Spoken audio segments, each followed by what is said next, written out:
Welcome back to our News One Now primetime special, looking at the Million Man March 20 years later.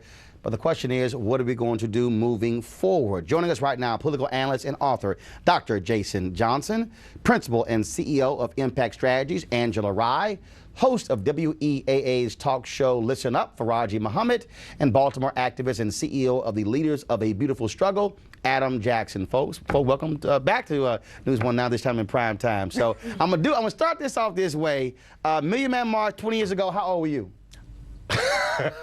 I was in college. That's what I was. That is not a number. Can you give a number? I was in college. So what I'm going to say? Give me a number, man. It was below 25.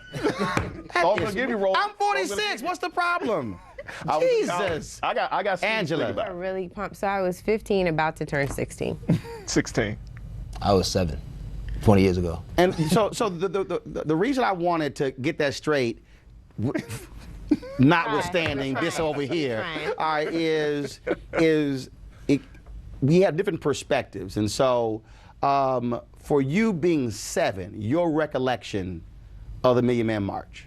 I actually don't remember it from as a kid. I remember actually talking to my 5th grade teacher about, like, well, wasn't the Million Man March like a unity march amongst black and white people? And she looked at me like, what are you talking about?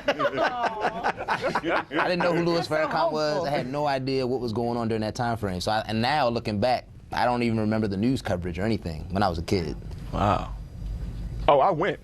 So I stood there with my father and my brother, and we stood out there early in the morning, Brother Roland, and it was cold, but it was a great experience for us, you know, just being out there among my brothers. We were close to the front than anything, and so I think we stood out there for at least 13, 14 hours, just standing, just being out there and just taking it all in. It was a beautiful spirit to say the least.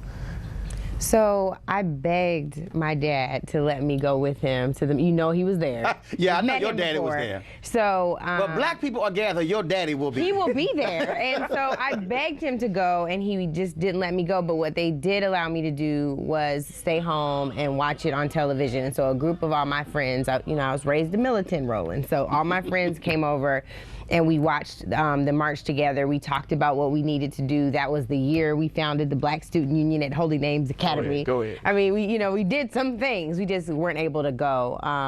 But it really, really moved me in a different way. And I just can't help but to think about the fact that in this moment, it's very chilling, because while so much has changed, so many things have remained the same. Yeah. I remember, like, the stark differences between how folks saw the OJ trial, and the verdict had just come out 2 weeks before that. I mean, there are so many different things that it shaped in terms of my experience as a young black woman in this country. So it was major for me, and I still am mad at my dad. Eddie Rye, I'm mad that you did not let me go.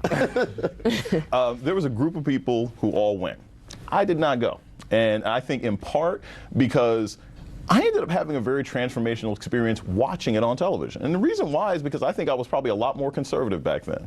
And seeing what happened with OJ, and seeing the Million Man March, and seeing a lot of the sort of celebrities and political people at the time speaking so forcefully about what our community began to do and what our community needed to do, I think it actually changed me a lot. I think I went through that sort of began a process of moving my politics towards a much more progressive and some would say argumentative way throughout the rest of my college career. So it was like, literally, it was a feeling. And I do recall after the march, for the longest, when a black man saw another black man on the street, the greeting was different. Yeah. Yes. Mm-hmm. Absolutely. Absolutely. I mean, my homeboys in high school at the time didn't go to the march because they were like, brother, you gonna get out there, man, they gonna kill us. Y'all crazy, blah, blah.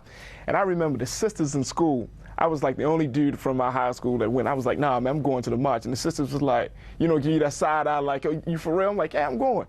I remember when I came back to school the next day, there was a different level of respect. They're like, nah, that dude's for real. He's serious about it. And I think that's... Now, what he's not saying is, sisters are like, you went to the march. See, he didn't want to bring that up. But his boys are like, see, look at me, he got all the numbers, he went to the march. See, you didn't want to say that, but I knew. No, but Brother Roland, like people really did change. The culture changed in America to the point where black men really, we started to love and embrace one another. to the point that we started to see value in one another. And I think this is what makes that march so pivotal. People asked as if they asked the question, what came out of the Million Man March? You had 1 million+ black men that came together who were of a conscious mind. And if we look at 20 years ago, how that impacted, you know, when you talk about the adoptions and all of that, but more than that, you're talking about a transformation. Those brothers that went to the march when they were in their teens, 20s, and 30s, they're in their 30s, 40s, and 50s, and look at where they are. They're educators. They're in corporate America, but they're not just in those places. With That was a guy that was a state senator named Barack Obama who was there. Yeah. Yes, sir. Yes, sir. And now their mentality of consciousness has been shifted from thinking just about themselves to thinking more about the collective of us as men. Atonement means we must be willing to do something in expiation of our sins. So we can't just have a good time today and say we've made history in Washington.